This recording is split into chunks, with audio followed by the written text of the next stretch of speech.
ഹിന്ദു വിശ്വാസപ്രകാരം സർപ്പങ്ങളെ ഉപദ്രവിക്കുകയോ അവയുടെ വാസസ്ഥലം സർപ്പക്കാവ് നശിപ്പിക്കുകയോ ചെയ്യുന്നതുവഴി ഉണ്ടാകുന്ന ദോഷഫലങ്ങളെയാണ് സർപ്പദോഷമെന്ന് വിളിക്കുന്നത്. കുടുംബത്തിൽ ഐശ്വര്യക്കുറവ്, സന്താനതടസ്സം, ചർമ്മരോഗങ്ങൾ, കലഹം എന്നിവ ഇതിന്റെ ലക്ഷണങ്ങളായി പറയപ്പെടുന്നു.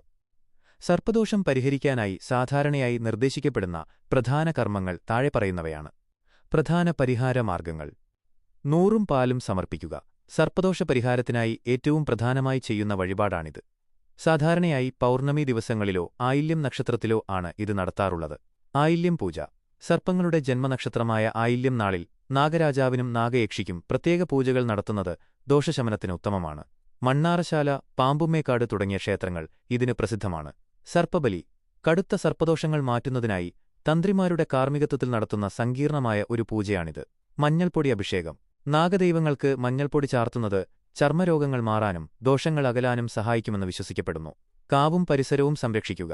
നശിപ്പിക്കപ്പെട്ട സർപ്പക്കാവുകൾ പുനരുദ്ധരിക്കുകയും അവിടെ നിത്യേന വിളക്ക് വയ്ക്കുകയും ചെയ്യുന്നത് വലിയൊരു പരിഹാരമാണ്. ശ്രദ്ധിക്കേണ്ട കാര്യങ്ങൾ. 1. ജ്യോതിഷ ഉപദേശം. നിങ്ങളുടെ ജാതകത്തിൽ രാഹുകേതുക്കളുടെ സ്ഥാനം നോക്കി ഏതു തരത്തിലുള്ള ദോഷമാണെന്ന്, ഉദാഹരണത്തിന് കാലസർപ്പദോഷം, കൃത്യമായി മനസ്സിലാക്കാൻ ഒരു ജ്യോതിഷിയെ സമീപിക്കുക. 2. മനഃശുദ്ധി. പൂർണ്ണമായ വിശ്വാസത്തോടും വ്രതശുദ്ധിയോടും കൂടി വേണം ഈ കർമ്മങ്ങൾ ചെയ്യാൻ. 3. നാഗങ്ങളെ ഉപദ്രവിക്കരുത്.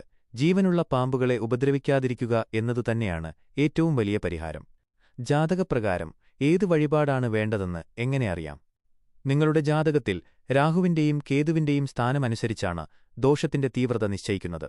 സാധാരണയായി താഴെ പറയുന്നവയാണ് പരിഹാരങ്ങൾ. 1. കാലസർപ്പദോഷം. രാഹുവിനും കേതുവിനുമിടയിൽ എല്ലാ ഗ്രഹങ്ങളും വരുമ്പോഴാണ് ഇത് സംഭവിക്കുന്നത്. ഇതിന് രാഹുകേതു ശാന്തി പൂജകൾ നടത്താറുണ്ട്. 2. സന്താനതടസ്സം. നാഗപ്രതിഷ്ഠ നടത്തുകയോ മണ്ണാറശാലയിൽ ഉരുളി കമിഴ്ത്തുകയോ ചെയ്യുന്നത് ഉത്തമമായി കരുതപ്പെടുന്നു. 3. വിവാഹതടസ്സം.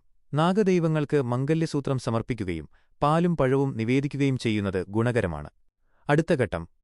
നിങ്ങളുടെ ജന്മനക്ഷത്രം പറയുകയാണെങ്കിൽ വരാനിരിക്കുന്ന ആയില്യം നക്ഷത്രം എന്നാണെന്നും അന്നേ ദിവസം നിങ്ങളുടെ നാളിൽ നടത്താൻ കഴിയുന്ന ലളിതമായ വഴിപാടുകൾ ഏതാണെന്നും എനിക്ക് പറഞ്ഞുതരാൻ സാധിക്കും. നിങ്ങൾക്ക് ഇതിനെക്കുറിച്ച് കൂടുതൽ അറിയണോ? അതെ, വിശ്വാസപ്രകാരം സർപ്പദോഷം തലമുറകളെ ബാധിക്കുമെന്ന് കരുതപ്പെടുന്നു. ഇതിനെക്കുറിച്ചുള്ള വിശദീകരണം താഴെ നൽകുന്നു. 1. തലമുറകളിലൂടെയുള്ള ദോഷഫലം. ഹിന്ദു പുരാണങ്ങളിലും ജ്യോതിഷത്തിലും സർപ്പദോഷത്തെ കുലദോഷമായിട്ടാണ് കാണുന്നത്. അതായത് മുൻതലമുറയിലുള്ളവർ അറിഞ്ഞോ അറിയാതെയോ പാമ്പുകളെ ഉപദ്രവിക്കുകയോ സർപ്പക്കാവ് നശിപ്പിക്കുകയോ അവിടത്തെ മരങ്ങൾ മുറിക്കുകയോ ചെയ്താൽ അതിന്റെ ഫലം സന്തതി പരമ്പരകളെ ബാധിക്കുമെന്ന് വിശ്വസിക്കപ്പെടുന്നു. കുടുംബത്തിൽ ആർക്കും കുഞ്ഞുങ്ങളുണ്ടാകാതിരിക്കുക, അകാല ചരമങ്ങൾ സംഭവിക്കുക, പാരമ്പര്യമായി വരുന്ന രോഗങ്ങൾ, ഇവയൊക്കെ തലമുറകളിലൂടെ കൈമാറ്റം ചെയ്യപ്പെടുന്ന സർപ്പദോഷ ലക്ഷണങ്ങളായി ജ്യോതിഷം ചൂണ്ടിക്കാട്ടുന്നു. 2. വീട് വെച്ച് താമസിക്കാൻ പറ്റാത്ത അവസ്ഥ. ചില സ്ഥലങ്ങളിൽ വീട് പണി തടസ്സപ്പെടുകയോ താമസിച്ചു തുടങ്ങിയാൽ ഐശ്വര്യക്കേടും അസ്വസ്ഥതകളും അനുഭവപ്പെടുകയോ ചെയ്യുന്നത് സർപ്പദോഷവുമായി ബന്ധപ്പെട്ടിരിക്കാൻ സാധ്യതയുണ്ട്. ഇതിന്റെ കാരണങ്ങൾ ഇവയാകാം. സ്ഥാനഭ്രംശം. സർപ്പങ്ങൾ വസിച്ചിരുന്ന കാവോ അല്ലെങ്കിൽ അവയുടെ സഞ്ചാരപഥമോ സർപ്പഗതി തടസ്സപ്പെടുത്തിക്കൊണ്ട് വീട് നിർമ്മിക്കുന്നത് ദോഷകരമായി ബാധിക്കാം. വാസ്തുദോഷം.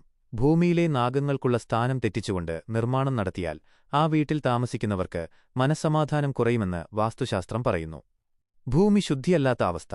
സർപ്പങ്ങളുടെ ശാപമേറ്റ ഭൂമിയിൽ വാസ്തുബലിയോ സർപ്പബലിയോ നടത്തി ശുദ്ധി വരുത്താതെ താമസിക്കുന്നത് തടസ്സങ്ങളുണ്ടാക്കാം. പരിഹാരമാർഗ്ഗങ്ങൾ. ഇത്തരമൊരു പ്രശ്നം നിങ്ങൾ നേരിടുന്നുണ്ടെങ്കിൽ താഴെ പറയുന്നവ പരിഗണിക്കാവുന്നതാണ്. 1. പ്രശ്നചിന്ത. നല്ലൊരു ജ്യോതിഷിയെക്കൊണ്ട് ദേവപ്രശ്നം അല്ലെങ്കിൽ താമ്പൂല പ്രശ്നം വെച്ച് നോക്കുക.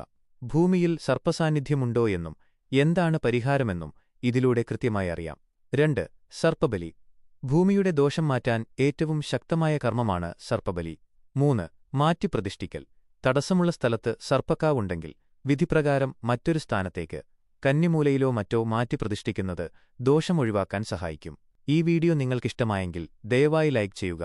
നിങ്ങളുടെ കൂട്ടുകാർക്കും ഇത് ഷെയർ ചെയ്യുക.